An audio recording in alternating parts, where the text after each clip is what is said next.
प्रिय आत्मज जन, सुधीजन, विद्वान, श्रोताओं, दर्शकों, आज हमारे बीच हमारे पूज्य गुरुजी प्रोफेसर भगवत शरण शुक्ल जी साथ में हैं। और जैसा कि कल हम लोग का बात हुई थी, उसी संदर्भ में, क्योंकि गीता की भूमिका की कल हम लोग बात कर चुके हैं और आज हम लोग बात करने चल रहे हैं कि गीता के प्रथम अध्याय की। तो पहले तो मैं आप सभी का Awasthi's Ayurveda anatomy and yoga and spirituality channel में हार्दिक स्वागत करता हूं। और आज का जो विषय है उस पर हम लोग चर्चा करेंगे। तो मैं अपने गुरुजी से निवेदन करूंगा कि जो गीता का पहला अध्याय है उसका पहला श्लोक बहुत ही इम्पॉर्टेंट है। और किसी भी ग्रंथ का जो पहला श्लोक होता है वो लगभग पूरे के पूरे पुस्तक का एक जो है संक्षिप्त रूप होता है, ऐसा लोगों का मानना है।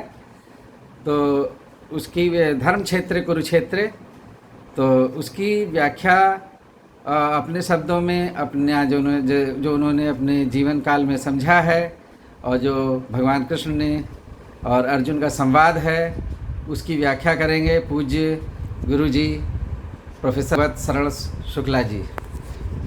प्लीज। नमोस्तनंताय सहस्रमूर्ते सहस्रपादाक्ष शिरोरुबाहवे सहस्रनाम्ने पुरुषाय शाश्वते सहस्रकोटि युगधारिणे नमः।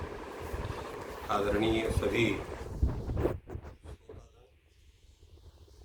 कार्य के संपादक प्रोफेसर अवस्थी जी, बड़े सौभाग्य का समय है कि इस कोरोना काल में जहाँ प्रत्येक व्यक्ति इस महामारी से आक्रांत है, वहाँ आपके द्वारा कुछ अच्छे ज्ञानवर्धक विचारों को प्रस्तुत करने का आपने एक विकल्प निकाला है और उसी में हमें भी अपने साथ आपने जोड़ा है।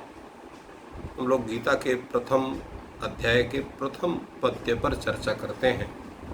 ये धृतराष्ट्र का कथन है। धृतराष्ट्र उवाच धर्म क्षेत्रे कुरुक्षेत्रे समवेतायुत्सवः मामकाः पांडवाश्चैव किम कुर्वत संजय।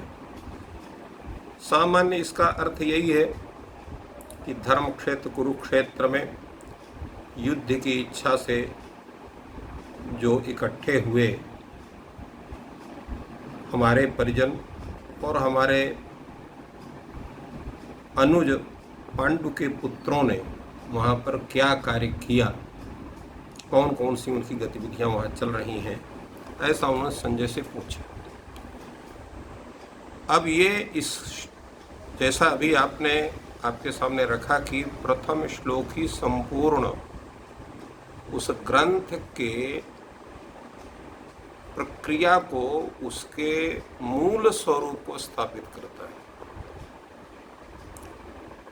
ये संपूर्ण विश्व में एक ही ऐसा क्षेत्र है जिसको हम कर्म क्षेत्र कहते हैं और धर्म क्षेत्र भी कह सकते हैं, और वह है भारतवर्ष। सभी जितने पुराण हैं वो सभी कहते हैं कि कर्म क्षेत्र के रूप में केवल भारत भूमि ही एक कर्म भूमि है, अन्य भूमियाँ केवल भोग भूमि है, ऐसा कहते हैं। इसलिए धर्म क्षेत्र से ये भारतवर्ष का भी, आर्य जिसको हम लोग दूसरी भाषा में आर्यावर्त कहते हैं, उसका भी ग्रहण होता है। और जब कुरुक्षेत्र का चूंकि ये विशेषण है, कुरुक्षेत्र वह क्षेत्र है जहाँ पर सरस्वती नदी प्रवाहित होती थी, अनेक ऋषियों के क्षेत्र थे और ये पुण्य भूमि या जिसको हम कहते हैं मुक्तु भूमि भी ये कही जाती थी। अनेक लोगों ने वहाँ पर तपस्या की है, इसलिए वो धर्म क्षेत्र के रूप में उसको कहा गया।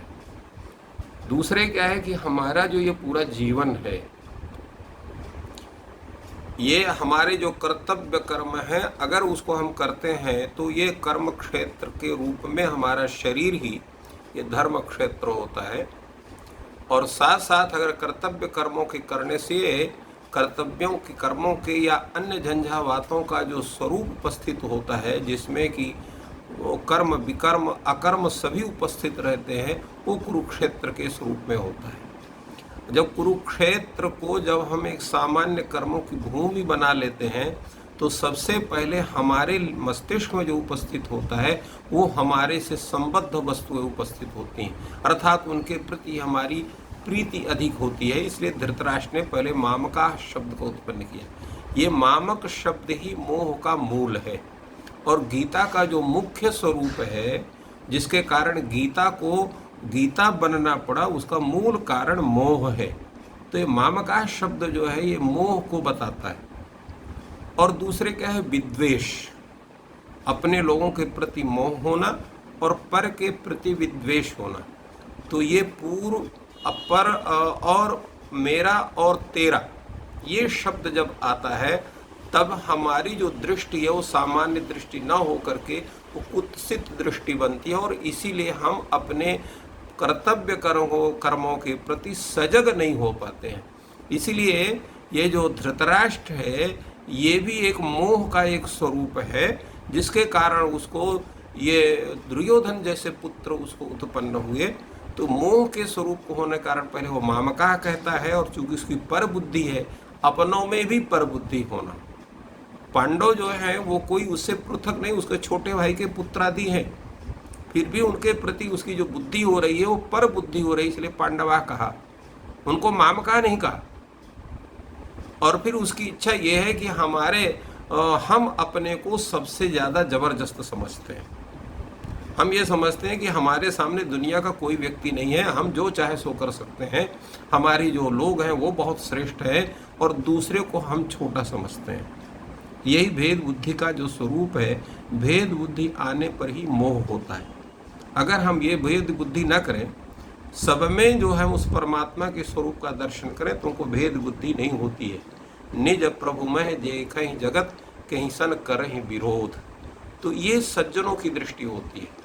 सामान्य व्यक्ति की जो दृष्टि होती है या दुर्जन व्यक्ति की दृष्टि होती है, केवल पर जो है अपनों की प्रति होती है, परायों के प्रति विद्वेष होता है। सामान्य व्यक्ति की जो दृष्टि होती है अपनों के प्रति अधिक स्नेह होता है, परंतु दूसरों के प्रति विद्वेष नहीं होता है। और जो सज्जन व्यक्ति है वो सभी के प्रति उसकी प्रीति होती है। तो मोह का जो स्वरूप है उस गीता का ये प्रथम सिद्धांत है, और जिसके कारण उस मोह के स्वरूप के कारण ही अनेक प्रकार की समस्याएं उत्पन्न होती हैं हमारे जीवन में, जिसका समाधान हमें गीता जैसे ग्रंथों के द्वारा करना पड़ता है। तो ये एक स्वरूप होता है, और हमारी सबसे जो बड़ी जिज्ञासा होती है, हम क्या कर रहे हैं इसकी बहुत इच्छा नहीं होती, दूसरा क्या कर रहा है इसको जानने की बहुत इच्छा होती है। पड़ोसी हमारा क्या कर रहा है, हमारे फलाने व्यक्ति क्या कर रहे हैं, हम उसके लिए बेचैन होते हैं। यहाँ पर धृतराष्ट्र भी इसलिए बेचैन नहीं है कि हमारे लोग क्या कर रहे हैं, वो ये है कि पांडव लोग क्या कर रहे हैं। ऐसा तो नहीं है कि वो हमको छोड़ करके जो है उनकी बुद्धि थोड़ा सा वो डर गए हो हमको देख करके और छोड़ के चले जाए तो पूरा राज्य हमको मिल जाए, अथवा ऐसा तो नहीं है कि पूरा डट के तैयारी कर रहे हैं हम लोगों से लोहा लेने के लिए। तो ये अनेक प्रकार के जो विचार आते हैं ये मोह का ही मुख्य कारण है, और उसी मोह के स्वरूप को इस प्रथम पद्य के माध्यम से भगवान ने सबके समक्ष रखा। तो ये इस पद्य का एक मूल भाव है जिसको हम लोग के समझ सकते हैं। तो बहुत ही अच्छी व्याख्या आपने करी पूज्य गुरु जी। मतलब आपका कहने का अर्थ ये है कि जो है मोह, गीता मोह से प्रारंभ हो रही है, और मोह को दूर करने का उपाय और कर्मों के बारे में विशेष विश्लेषण के लिए ये श्लोक है। अब इसी संदर्भ में क्योंकि कोविड-19 का पीरियड है और लोगों को स्ट्रेस यानी कि तनाव, डिप्रेशन यानी कि अवसाद बहुत ज़्यादा हो रहा है। हमको ये देखने में आ रहा है और न्यूज़पेपर्स में भी आ रहा है, सभी जगह ये चीज़ प्रसारित हो रही है कि जो हमारी जनसंख्या है 130 करोड़, लेकिन उसमें भी 2% लोगों को कोविड-19 प्रभावित कर रहा है, जो इस समय का रेट है। तो आज 20 तारीख है, 20 मई 2021। तो 2% और 2% में भी 98% तक के लोगों को केवल खांसी, जुखाम, बुखार सामान्य लक्षण हो रहे हैं। जैसा कि फ्लू में या पहले हम लोग गुरुजी हम लोग की उम्र जितनी हो गई है तो कम से कम हर एक के जीवन में उनको 15 दिन या 1 महीना तक फीवर कभी ना कभी रहा है। ऐसे ही खांसी, जुखाम, बुखार, वायरल फीवर रहे, लोग कहते थे वायरल फीवर है, चिंता ना करो 1 हफ्ते में दूर हो जाएगा और ये दवा लो वो दवा लो। तो वो सामान्य दवा दी जाती है और कोई एंटीबायोटिक काम नहीं करेगा और इसमें तो केवल आयुर्वेद फ़ायदा करेगा और काढ़ा लो। और तो इस तरीके से हम लोगों ने वो सारे जो है वायरल फीवर को दूर करते हुए आज तक यहाँ तक पहुँचे। लेकिन ये नाम इतना ज़्यादा घातक है कि नाम का भय ज़्यादा इतना है कि सामान्य सा बुखार हो रहा है, सामान्य सी खांसी हो रही है और रोगी इतना डर जाता है। उस 2% की छोड़िए जिनको न्यूमोनिया हो रहा है और जिनको ऑक्सीजन की ज़रूरत हो रही है, तो वो इतना भयभीत हो जा रहा है। वो सोचता है कि अब मेरे को तीसरे चौथे दिन न्यूमोनिया हो जाएगा और फिर मेरे को ऑक्सीजन लगेगी, फिर मेरे को वेंटिलेटर लगेगा। जो वो व्हाट्सएप, फेसबुक और न्यूज़पेपर में देख रहा है चैनलों पे, बस मरने की संख्या देख रहा है, पॉजिटिविटी नहीं देख रहा कि कितने ज़्यादा लोग ठीक हो रहे हैं और केवल 2% ये ज़्यादा है। तो मानसिक विकारों में यानी कि उस तनाव में, स्ट्रेस में और भय में, और उसको रोग के लक्षण और बढ़ जाते हैं। ये जो है मनोवैज्ञानिकों ने और जो चिकित्सा विज्ञान के प्रमुख प्रोफेसर्स हैं उन सब का मानना है कि जो हमारा ब्रेन है वो अपने आप में इतने केमिकल प्रोड्यूस करता है, जो आप सोचते हैं वैसा बॉडी में लक्षण भी आने लगते हैं, वही लक्षण आ जाते हैं। तो कोरोना के और ज़्यादा लक्षण उसमें व्यक्त होते चले जाते हैं। तो केवल मात्र भय से, और उस भय शब्द के लिए गीता के प्रथम अध्याय में विषाद शब्द आया है और उसी के आधार पर ये जो है प्रथम अध्याय का नाम विषाद पड़ा है, विषाद योग अध्याय।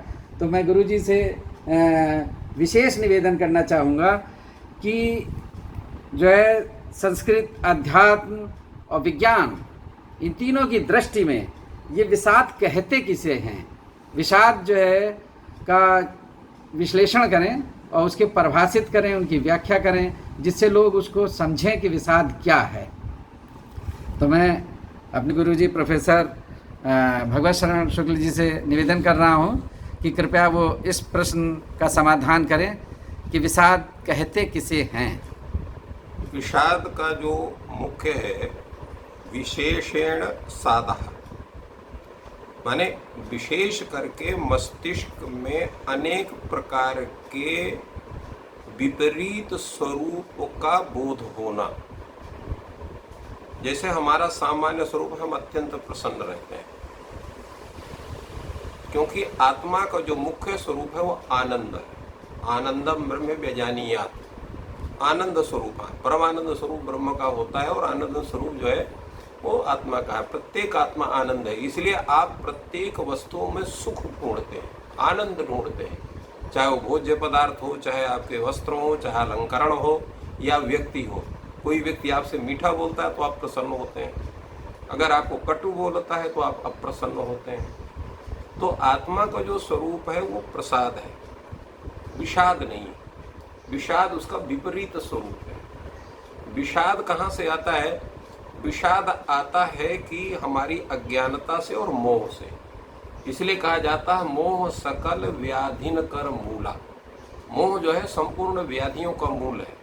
जैसे भी आपने कोरोना की व्याख्या की, कोरोना भी हमको क्यों हुआ या किसी को क्यों हो रहा है, वो 2 कारण उसके हैं। हम लोग जो है ऐसे व्यक्ति से उस मोह के कारण मिलते हैं उससे कि जिससे कि वो कोरोना है और उससे संपर्क में आते हैं।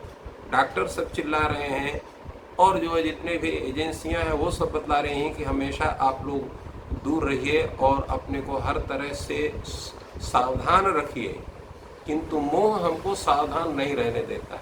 दूसरे हमारा अज्ञान और दुर्भिमान, हमको कुछ नहीं होगा ऐसा समझ के हम बड़े स्ट्रांग है, ऐसा समझ कर आप देखिए बाजार में लोग एक के ऊपर जैसे चढ़ रहे हों कोई किसी को डर नहीं है, ये क्या है, ये अज्ञानता का स्वरूप है। हमारे इतने सभी जो चिकित्सक हैं वो बड़े ही कृपालु हो करके और सभी लोगों को पूरी बातें बता रहे हैं, परंतु लोगों को समझ में नहीं आ रही। उसका मुख्य कारण है प्रत्येक व्यक्ति का अज्ञान।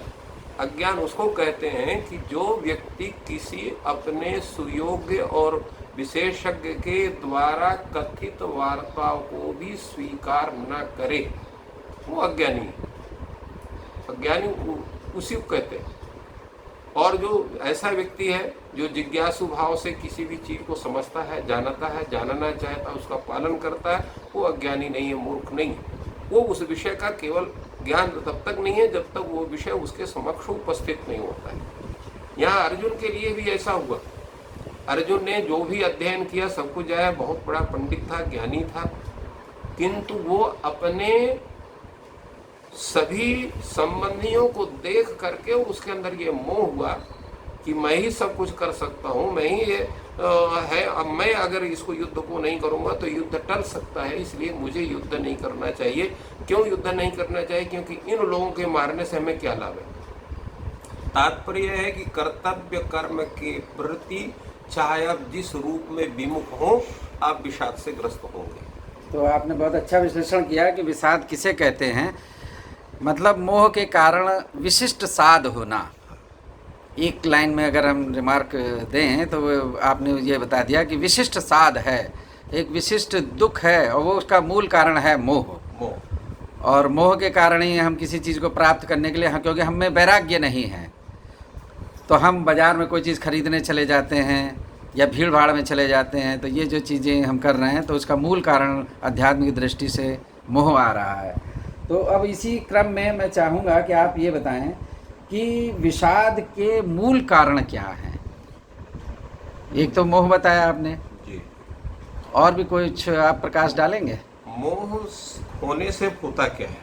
जब मोह होता है तो हमारा जो स्वयं का जो स्वरूप है वो विकृत होता है। विकृत होने में क्या होगा कि सबसे पहले जब हमारा होगा तो संपूर्ण शरीर में एक पीड़ा जैसे होती है, हम अपने को बेचैन महसूस करते हैं। यानी कि विषाद के जो अवस्था में लक्षण आते हैं, लक्षण आते हैं, जो अर्जुन बेचैनी होती है शरीर। अर्जुन ने भगवान कृष्ण को अपने बताए। हाँ जी, पहले बेचैनी, सीदंति मम गात्रणी, तो वो लक्षण आप बेचैन होना व्याख्या कर रहे हैं। वो बेचैन होना। अब बेचैन होते हैं आप, कोई भी अगर आपके विपरीत हो, सामान्य रूप से आप नहीं बीमार हैं किंतु विपरीत परिस्थिति तो सबसे पहले आपको बेचैनी होगी। अच्छा, आपका चित्त शांत अच्छा, मेरे को तो सर संस्कृत का गुरु जी इतना ज्ञान नहीं है।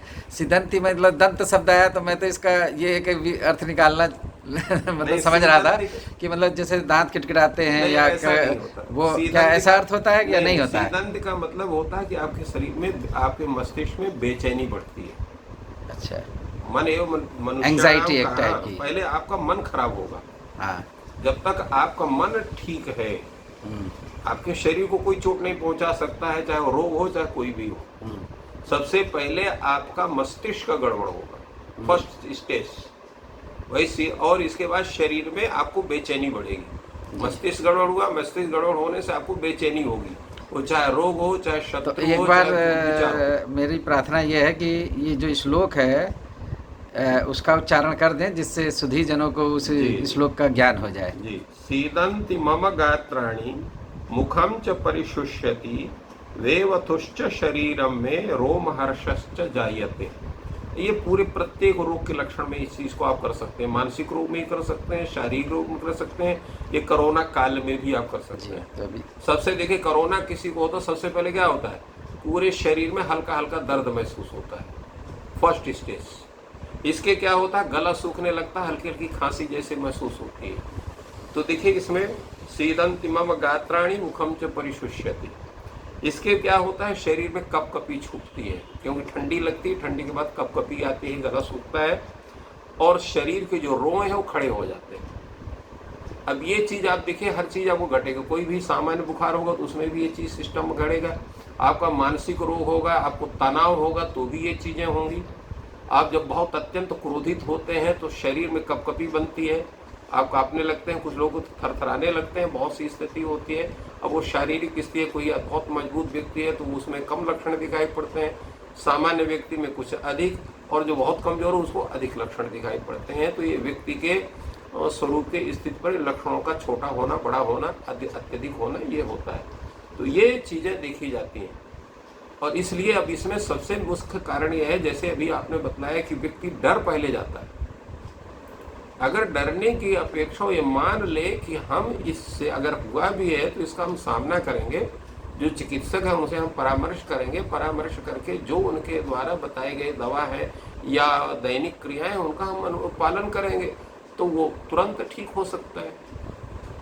दूसरे जो देहाभिमानी है वो ज़्यादा मर रहे हैं। देहाभिमानी का मतलब ये होता है कि हमें डॉक्टर फाक्टर कोई ज़रूरत नहीं है, हम स्वतः ठीक हो जाएंगे। तो ये आत्मविश्वास होना, परंतु अति विश्वास होना भी खतरनाक है, क्योंकि वो भी एक अज्ञान का कारण होता है। उसी को दुराभिमान हम कहते हैं, उसका भी मुख्य कारण मोह ही है। तो इसके होने से हम चिकित्सक की भी बात नहीं मानते हैं, हम लोगों की बात नहीं मानते हैं, और फिर हम दुर्वस्था को प्राप्त होते हैं। तो यदि आपको किसी प्रकार का रोग हुआ भी है तो अपने आप चिकित्सक से अगर सलाह लेकर कार्य करते हैं तो आपको नहीं होगा। जैसे आपको कोई अज्ञानता है तो अपने गुरुजन से आप संपर्क करके और उसका करते हैं, संपर्क करके जानकारी करते हैं, तो जो आपको अज्ञानता है जिस विषय में, वो आपकी जिज्ञासा भाव से वो दूर हो जाएगा। तो इस कारण से रोग का भी कारण, मोह का भी कारण, और सभी जितना कारण है वो ये है कि दुराभिमानता भी उसके साथ साथ है, मोह के साथ साथ, और ये लक्षण हमें प्राप्त होते हैं सबका। ये लक्षण जब हमको दिखाई पड़े तो हमको जान लेना चाहिए कि हम कोई न कोई बीमारी से, चाहे वो मानसिक रोग हो चाहे शारीरिक रोग हो, उससे हम ग्रस्त हो रहे हैं। और इसी चीज को अर्जुन के शरीर में ये जो लक्षण है उसको देख करके, और भगवान ने भी जाना कि अब ये रास्ते में लाने के लिए इसके बहुत प्रयत्न करना पड़ेगा। उससे क्या होता है, उसके साथ साथ आप जो कार्य करते रहते हैं उससे मन का उचाट होगा। पहले वो काम में आपको मन नहीं लगेगा, फर्स्ट स्टेज। इसके बाद जो है क्या होगा कि शरीर में पीड़ा आपको होगी। शरीर में पीड़ा होने के पश्चात क्या होगा आपका, आप अपने स्वरूप में स्थित नहीं रह पाएंगे। ये सब क्रमशः ये सब स्टेज है, चीजें की होती हैं। और आपको जो अनुकूल चीज है वो आपकी विपरीत आपको दिखलाई पड़ने लगती है। आप इसीलिए देखिए, जब कोई व्यक्ति अत्यधिक गुस्सा होता है तो जो अपने हितैषी हैं उनको भी डांटने लगता है, गरियाने लगता है। वो तो उसका हित करने के लिए आए हैं, परंतु उनको क्यों उसकी विपरीत बुद्धि हो जाती है। तो ये स्थिति होती है, ये विषाद के कारण। ये विषाद के ही लक्षण हैं जिनका निदान करने के लिए, जिनका जो है उसका उस विषाद को दूर करने के लिए जैसे जैसे रोग होता है वैसे चिकित्सा होती है। तो विषाद के जो कारण हैं उन कारणों को समझ करके और वो चिकित्सक के द्वारा या उपदेश के द्वारा, गुरुजनों के द्वारा उनका समाधान करके विषाद का अपनोदन अर्थात उसको दूर करने का प्रयास करना चाहिए। तो इसमें एक बहुत इम्पॉर्टेंट ये लक्षण लिखा है, मुखम शोष्यति। हाँ, तो मुख जो मतलब माउथ में ड्राइनेस आती है, तो जो सलाइवरी ग्लैंड्स हैं हमारी, तो साइंस की, विज्ञान की, मेडिकल साइंस की दृष्टि से मैं बता रहा हूँ कि पैरोटिड ग्लैंड हैं और जो सलाइवरी ग्लैंड है, जो लिंगुअल ग्लैंड है, तो इनसे के सिक्रीशंस कम हो जाते हैं। तो जिससे कि मुंह में, जैसे आप कोई भी व्यक्ति अनुभव कर ले, अभी अनुभव कर ले जो ये वीडियो देख रहा है, कि उसके मुंह में टंग हमेशा जो है नमी में रहती है, नमी रहती है, हल्का गीलापन रहता है। बिल्कुल। और जब ये विषाद रोग होता है, तनाव होता है, स्ट्रेस होता है, डिप्रेशन होता है, तो माउथ में ड्राइनेस आती है। हाँ। और प्यास लगती है। जब ड्राइनेस आती है तो जीभ का तो एक स्वभाव है कि उसे गीला रहना है, बिल्कुल। तो तुरंत उसे पानी की इच्छा पैदा हो गई, ब्रेन के सेंटर को पता चल गया कि अब पानी चाहिए। तो खाली ये मुख की ड्राइनेस नहीं होती थी, वो और जो साइंस को आगे बढ़ाया। तो मेरा मानना है ये है कि सबसे पहला डॉक्यूमेंटेशन कि स्ट्रेस है क्या, डिप्रेशन है क्या, तो उसका उल्लेख, जैसे कोविड-19 का उल्लेख जो है दिसंबर 2019 में लक्षण बताए गए जी। उससे पहले किसी को नहीं पता थे। नहीं। और क्या टेस्टिंग होगी, ये सब चीज़ें कुछ नहीं पता था, उसका ज्ञान। तो विषाद का सबसे पहला वैज्ञानिक विश्लेषण, स्ट्रेस का, डिप्रेशन का, हमारा मानना ये है कि गीता में पूर्णतः आया है। जी हाँ, सारे लक्षण उन्होंने स्पष्ट कर दिए पूरे- कि को जो पूरे। हम देखते हैं तो वो पूरा मैच कर जाता है। जो आज हमारी मॉडर्न मेडिकल साइंस है, आयुर्वेद की साइंस है, तो उसमें जो विषाद, स्ट्रेस और तनाव के लक्षण है वो सारे मिल रहे हैं। तो ये पहले इसी ये 2 श्लोकों में है गुरुजी। तो पहले श्लोक की तो व्याख्या हुई, तो अब हम लोग दूसरे श्लोक पे हाँ आते जी, हैं। मैं गांडीव उसी को कह रहा हूँ। जी कितने स्टेज होते हैं जी विषाद की संप्राप्ति के अवसर पर। फर्स्ट स्टेज आपका है कि आपके शरीरों में बेचैनी बढ़ना या पीड़ा हल्की हल्की जी। महसूस होना। सेकंड स्टेज है मुख का सूखना। जी। और थर्ड, हाँ, और थर्ड- भूख भी किसी लिए कम हो जाती है, हाँ, जी, क्योंकि जी। पूरा जो अन्नवह स्रोतस है, जीआईटी, हाँ, वो कम उसकी हो हर ग्लैंड की जो है ड्राइनेस आ जाती है, मतलब उसका सिक्रीशन कम हो जी, जाता जी, है। जी। और उससे भूख, मतलब डाइजेशन कम हो जाता है, फिर भूख नहीं लगती है, जी और उससे फिर वीकनेस लगती है। जब हाँ। खाएंगे नहीं तो कैलोरी नहीं मिली। हाँ, तो इसीलिए वेवतुष्य शरीर, तो शरीर में कंपकपी होगी, जी माने कंपन होगा। माने आपका शरीर कपने का मतलब ये नहीं कि आप एकदम कपने लगेंगे। हाँ वो जैसे हम स्टेज होगा आपके शरीर की स्थिति के आधार पर। आपका शरीर बहुत मजबूत है तो कंपन की प्रक्रिया हल्की होगी, परंतु अगर मध्यम है थोड़ा उसकी अधिक होगी। बहुत आप कमजोर हैं तो अधिक होगी। तो वो शरीर, इसके बाद रोमांच होना, आपके रोए शरीर के सामान्य स्थिति में खड़े हो जाते हैं। ये जो है ये फोर्थ स्टेज है। और इसके बाद है काम में मन न लगना, जिसकी व्याख्या इन्होंने की है गांडीवम संसते हस्ता त्वचैव परिदेह्यते न शक्नो व्यवस्था तुम भ्रमती विच मे मना। जी ये चौथी पांचवी स्टेज है कि आपको कार्य में मन न लगना। यहाँ पर अर्जुन का कार्य क्या है? युद्ध करना। युद्ध का मुख्य साधन कौन है? धनुष। वो धनुष के हाथ से हटता है। और त्वचैव परिदेह्यते, त्वचा में परिधान माने शरीर में जलन उत्पन्न होना। बर्निंग सेंसेशन, हाँ, वो जलन होगी सर। आज की भाषा में बर्निंग सेंसेशन जी, बोलते जी, हैं। जी। तो अब ये देखिए स्टेज है, छठवीं स्टेज। दाह का मतलब कि अग्नि जल रही है, हाँ, ऐसी शरीर में। फीलिंग आ हाँ, जाती जी। है। जिसको दाह आप लोग कहते हैं अपनी भाषा में। जी और जो है सातवीं स्टेज होती है अपनी स्थिति में न रहना, न सकनों में अवस्था तुम, माने जिस आप जो आपका मेन सिस्टम है उससे आप हटते हैं। अर्थात आपका काम में मन भी नहीं लगेगा, शरीर में जलन जैसी होगी, और दूसरे आप ऐसा लगेगा कि अब हम पढ़ रहे हैं, लिखे हैं या काम कर रहे हैं, थोड़ा सा आराम करें, आराम की हमें जरूरत है। और मस्तिष्क फिर आपका काम नहीं करता है। भ्रमति विच मे मना, मन आपका कार्य नहीं करता हमें क्या करना चाहिए। और जब हम ये समझ लेते हैं कि हम क्या करना चाहिए यही नहीं जानते हैं, तो ये बहुत बड़ी विषम स्थिति। गुरु जी, इसमें एक शब्द ये आया भ्रम, हाँ, तो जरा भ्रम का विश्लेषण करें कि मन में भ्रम ज़्यादा आ जाता है। भ्रम का मतलब होता है कि जो है उचित अनुचित की विचार का सामर्थ्य समाप्त होना। ये उचित है, ये अनुचित है, ऐसा विचार हम न कर पाओगे। ये भ्रम वो वाला नहीं है। भ्रम की परिभाषा कई तरह की है। एक परिभाषा ये है कि जैसे ये कलम है, इस कलम को आप कलम न समझ कुछ दूसरा समझ लें, ये खाली स्टिक है। मतलब खांसी को हम निमोनिया समझ लें। तो ये एक भ्रम होता है कि माने जो वस्तु में अवस्तु के स्वरूप को समझ लेना।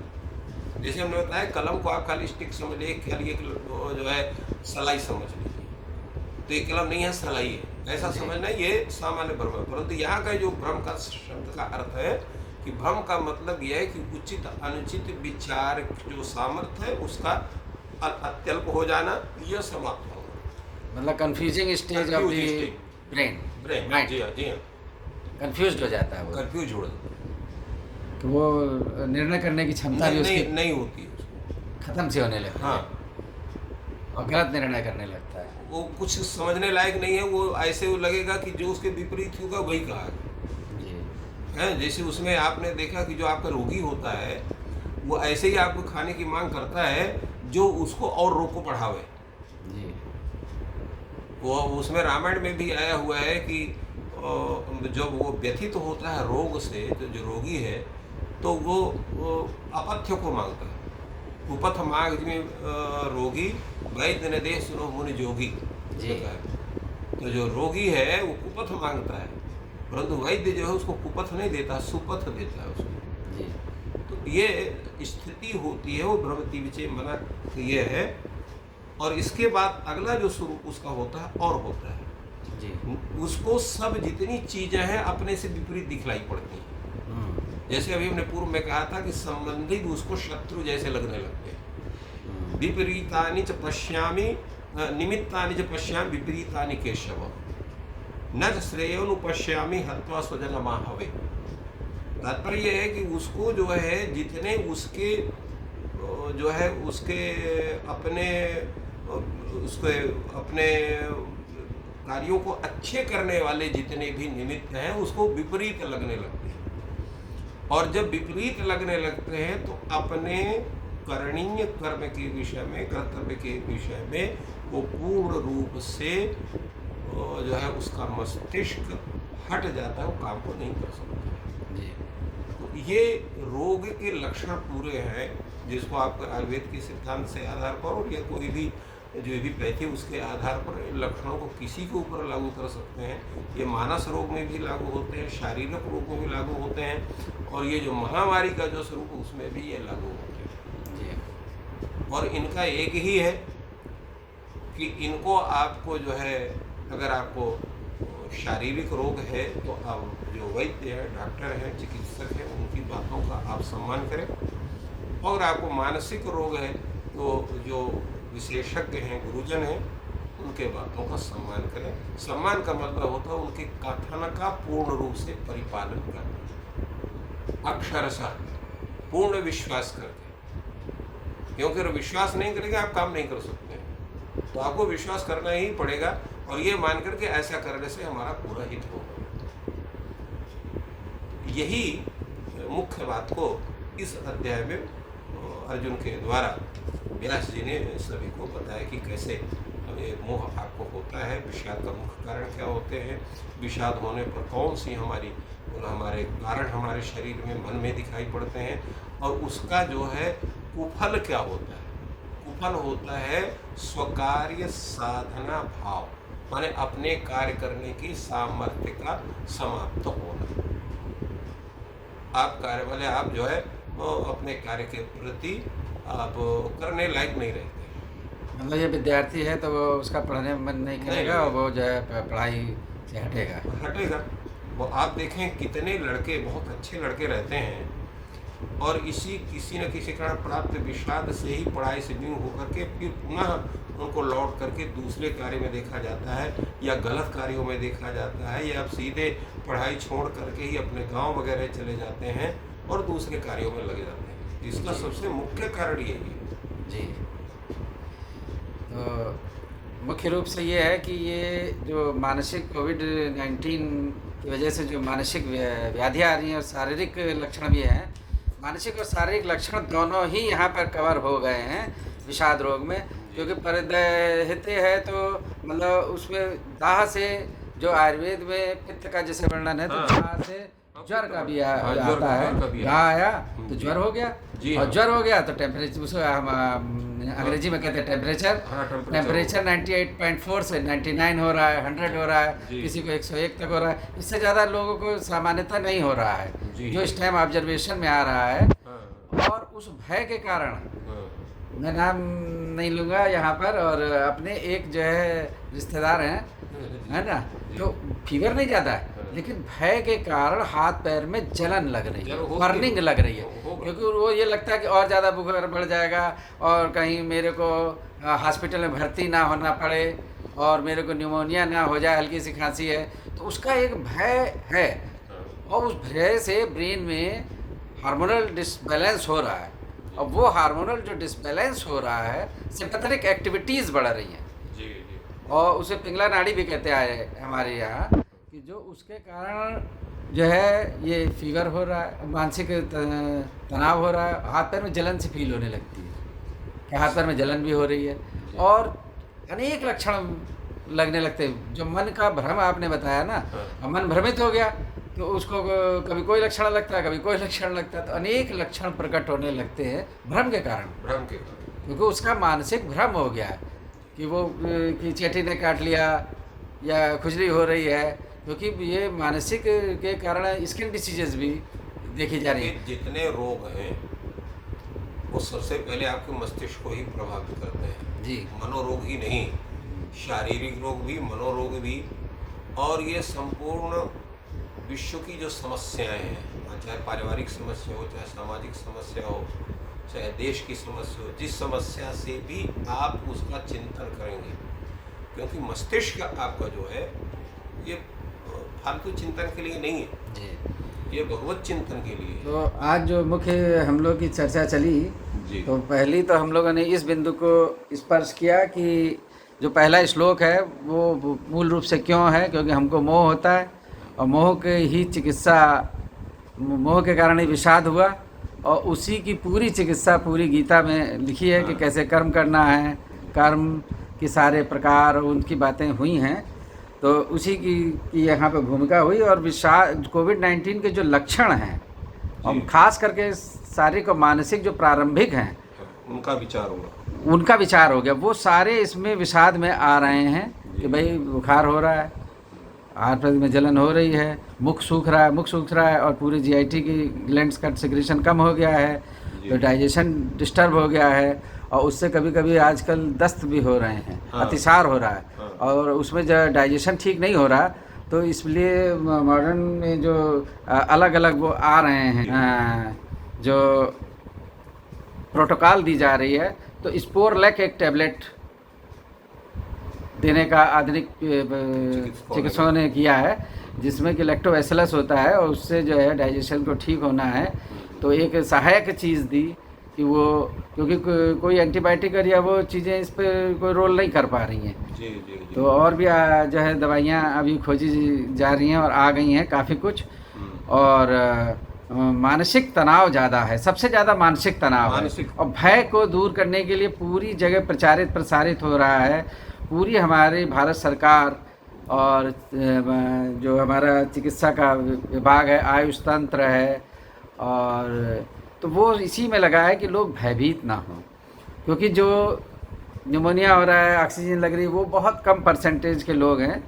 और तो भय को जो है ठीक करना है, भय की अवस्था नहीं है। तो भय की अवस्था कैसे दूर होगी, ये आगे के अध्यायों में गुरुजी चर्चा करेंगे। आज अभी काफ़ी चर्चा हुई, और जो पहला श्लोक है तो मेरे को अभी ध्यान आ गया, गुरुजी उसकी उस स्वरूप में भी व्याख्या कर देंगे। मैंने पंडित मदन मोहन मालवीय जी, जो हमारे संस्थापक हैं काशी हिंदू विश्वविद्यालय की, उनकी एक जो है ये गीता के संदर्भ में पुस्तक पढ़ रहा था, तो उन्होंने ये क्रम बदलने से, संस्कृत में क्रम बदलने से पूरा अर्थ बदल जाता है। तो शुरू के ये 4 शब्द हैं, धर्म क्षेत्रे कुरुक्षेत्रे। तो उन्होंने कहा कि क्षेत्रे क्षेत्रे धर्म कुरु। अब इसका आप हमसे ज़्यादा अच्छा विश्लेषण कर सकेंगे, तो कृपया अब इस रूप में करें, क्षेत्रे क्षेत्रे धर्म कुरु। ये उनका संदेश था मालवीय जी का। मालवीय जी का जो जीवन है वो पूरा विश्व समाज के लिए समर्पित है, इसलिए वो केवल एक व्यक्ति का चिंतन नहीं करते हैं, संपूर्ण समाज का चिंतन करते हैं। और संपूर्ण समाज के चिंतन के लिए देखिए, उन्होंने जो विश्वविद्यालय को स्थापित किया जी, उसमें सबसे पहले जब आप विश्वविद्यालय में प्रवेश करते हैं तो दाहिने तरफ आपका क्या है, चिकित्सा विज्ञान है। पूर्ण आप स्वस्थ होइए, शरीर से भी मन से भी। फिर इसके बाद आता है संस्कृत विज्ञान धर्म विज्ञान संकाय। आप मस्तिष्क से और ज्ञान से अपने को शुद्ध करिए। फिर इसके पश्चात जो है कला संकाय, जिसमें अनेक प्रकार की कलाओं का ज्ञान करते हैं, और अंत में आपका विज्ञान संकाय आता है कि विज्ञान के सिस्टम को भी समझे, माने अपने शरीर को, मन को स्वस्थ बनाते हुए ज्ञान से अपने और धर्म से अपने वाणी को पवित्र करते, अपने आचार विचार को पवित्र करते हुए, और विज्ञान के क्षेत्र में भी अपने उत्तम स्वरूप को स्थापित करिए। ये मालवीय जी का। इसमें मैं एक शब्द तो अगर आप आज्ञा देंगे तो जोड़ूंगा कि बाईं तरफ आता है हमारा महिला महाविद्यालय। तो उन्होंने महिलाओं की शिक्षा पे, क्योंकि जिस समय ये विश्वविद्यालय की स्थापना हुई तो उस समय तक हमारे यहाँ महिलाओं की स्थिति शिक्षा के क्षेत्र में बहुत कम थी। तो उनको बढ़ाने के लिए सबसे शुरू में, उनकी सुरक्षा के लिए बाईं तरफ तो महिला महाविद्यालय की हाँ, स्थापना तो की उसको इसलिए किया कि उन्होंने, महिलाओं की शिक्षा को बढ़ाया जाए, महिलाओं को आगे बढ़ाया जाए, जिससे हमारा परिवार बढ़ेगा। क्योंकि परिवार का जो है गृहस्थ जीवन है, गृहिणी गृह मुच्यते, बिना स्त्री के घर का स्वरूप आपका नहीं बन सकता है, गृहस्थ का नहीं बन सकता है। और वो इस चीज़ को जानते थे, इसलिए महिला शिक्षा के लिए उन्होंने महिला महाविद्यालय में उन प्रत्येक विभागों के स्वरूप को उन्होंने अवस्थित किया स्नातक स्तर पर, जो अन्य संकायों में है। इसलिए वहाँ विज्ञान भी पढ़ाया जाता है, कला भी पढ़ाया जाता है, नीचे हर चीज़ का उस वह सिस्टम है। और फिर वो जा कर के बच्चियाँ भी प्रौढ़ होकर के अर्थात स्नातक होने के पश्चात स्नातकोत्तर में अन्य विभागों में जाती हैं। तो ये पूरा उनका सिस्टम है। उन्होंने कहा है कि विद्या अगर धर्म से विहीन है तो उच्छृंखल हो जाएगी। बहुत ही इम्पोर्टेंट बात आप कह रहे हैं। तो विद्या भी जब धर्म से जुड़ेगी, धर्म का मतलब लोग आजकल रिलीजन लगे, धर्म का मतलब वो नहीं है। धर्म का मतलब मानवीय धर्म, जो मानव को मानव बनाता है, ऐसा जो धर्म है, जिसको दशकम धर्म लक्षणम हम लोग कहते हैं, वो मानव धर्म है। यही सनातन धर्म का मूल सिद्धांत है। और दूसरा धर्म का एक स्वरूप है, और वो है आपका ईश्वराराधन।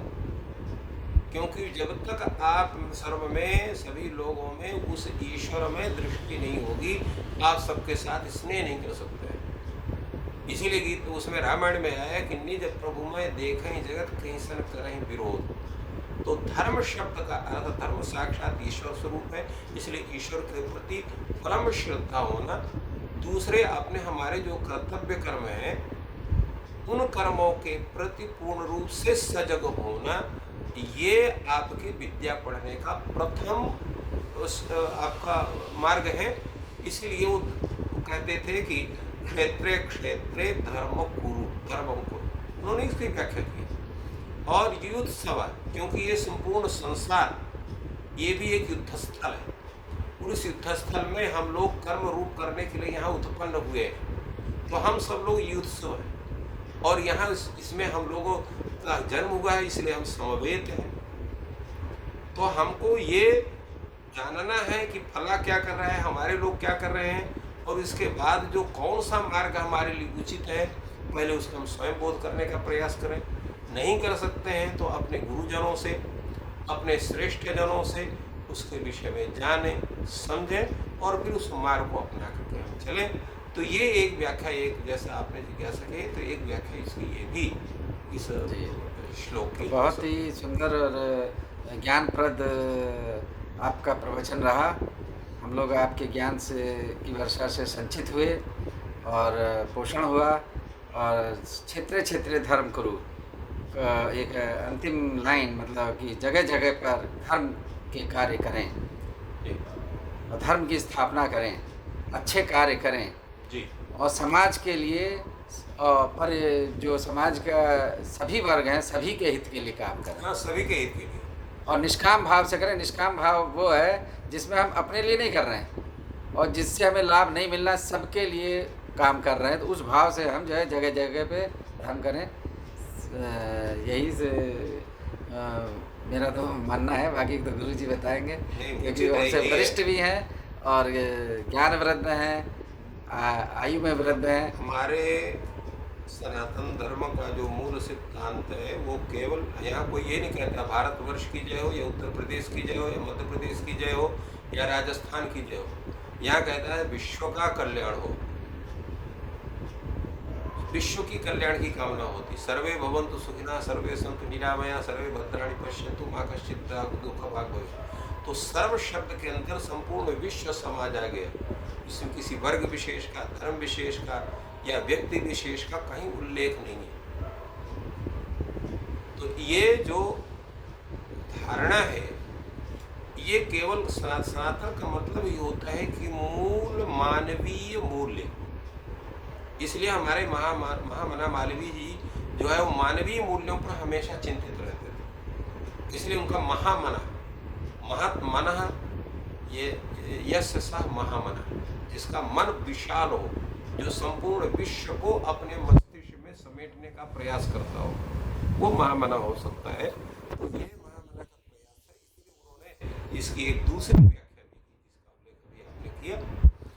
तो ये मानवीय मूल्यों का संरक्षण तब तक नहीं संभव है जब तक गीता के माध्यम से, अपने जो हमारे भारतीय धर्मशास्त्र हैं उनके माध्यम से हम अपने चिंतन को पवित्र नहीं करेंगे। तो गुरुजी जो आपने बात कही, तो जो ये हमारा चैनल है Awasthi's Ayurveda anatomy yoga and spirituality, जी, इसका मुख्य उद्देश्य ही, वैसे तो हमने इसमें बहुत सारे उद्देश्य लिखे हैं और वन बाय वन आप पढ़ेंगे, लेकिन एक लाइन में हम कहना चाहें तो निष्काम भाव से मानवीय मूल्यों की स्थापना और समाज के सभी वर्गों की लिए उत्कृष्ट शिक्षा प्रदान करना है, जी, जिससे उनका जीवन सफल हो और वो रोजगार पाएं। तो इसी क्रम में आगे हम लोग चर्चा करते रहेंगे। आज की चर्चा यही जो है ये है, और मैं अभी सभी दर्शकों से प्रार्थना कर रहा हूँ कि वो हमारे चैनल को सब्सक्राइब करें और जो बेल आइकन है बगल में उसको दबाएं, और जिससे कि उनके पास जो हमारी 4 हमने क्षेत्र बनाए हैं, एक है आयुर्वेद और एनाटमी, योगा एंड स्पिरिचुअलिटी, चारों चीज़ों की से रिलेटेड हम विद्वानों को साथ में लेंगे और स्वयं भी उसका जो है वीडियो बना के डालेंगे, जिससे कि सभी जने उससे ज्ञान प्राप्त कर सके, और एथेंटिक ज्ञान, परफेक्ट ज्ञान जी, और निसंदेह ज्ञान, और डाउटफुल नहीं, भ्रम वाला नहीं। तो ये हमारा मुख्य उद्देश्य है। और जो उसकी अथॉरिटी हैं, जैसे कम से कम 35-40 साल से ऊपर आपने काशी हिंदू विश्वविद्यालय की सेवा की होगी, तो 40 साल से आप गीता को पढ़ा रहे हैं, व्याकरण को पढ़ा रहे हैं, तो आप तो मंझ चुके हैं कि मतलब उसमें कोई तो परफेक्शन है पूरा। क्योंकि हम लोग इस बात की चर्चा करते हैं कि छात्र को परफेक्ट आंसर लिखना आना चाहिए, हाँ, और बिना किसी मोह के लालच के, जैसे ऋषियों का कि आप कोई उनको घुस दे के कोई रिसर्च के रिजल्ट नहीं बदलवा सकते। तो ये जो संत भाव आता है, उस तरीके के प्रकृति के लोगों के पुरुषों को, जैसे आप पुरुष हैं जिन्हें आप्त संज्ञा दी जाती है, तो उनके सहयोग से हम लोग ज्ञान को प्रसारित करेंगे। इसलिए सबसे पुनः प्रार्थना है कि इस चैनल को सब्सक्राइब करें, लाइक करें, बेल आइकन को दबाएं, और इसको अपने मित्रों में, अपने जूनियर, सीनियर, कनिष्ठ, वरिष्ठ और सहपाठियों में जो है शेयर करें, और उनसे कहें कि वो भी उसको जो है सब्सक्राइब करें। और विभिन्न ग्रुपों, व्हाट्सएप ग्रुप है, फेसबुक पे, वो जो है शेयर करें, जिससे कि ये हमारा जो है मानवीय मूल्यों का जो स्थापना का उद्देश्य है निष्काम भाव से, वो पूरा हो सके। तो इन्हीं शब्दों के साथ मैं आज पूज्य गुरु जी की पुनः वंदना करता हूँ, और सभी श्रोताओं को और दर्शकों को धन्यवाद दूंगा कि उन्होंने इतना समय दिया। और अगर कोई थोड़ा सा भी उसको जो है लेक्चर को सुन रहा है, अगर दूसरा काम करना है तो उसके बाद वहाँ से कंटिन्यू कर सकता है, किसी भी समय इसको पढ़ सकता है। और ये तो एक अमर है, जब वो YouTube पे पढ़ जाता है, और उसको किसी भी समय जब हम लोग हों या ना हों, तो हमारे जो शिष्य हैं और हमारे से संबंधित जो लोग हैं या समाज है, वो इससे ज्ञान प्राप्त करता रहेगा। तो ऐसे पंडित भगवत शरण शुक्ल जी के व्याख्यान और गीता का जो उनका प्रवचन है वो इसमें संकलित होगा। तो कल हम फिर चर्चा करेंगे, और आज हम यहीं पर विराम लेते हैं। प्लीज़ चैनल को सब्सक्राइब करें। धन्यवाद।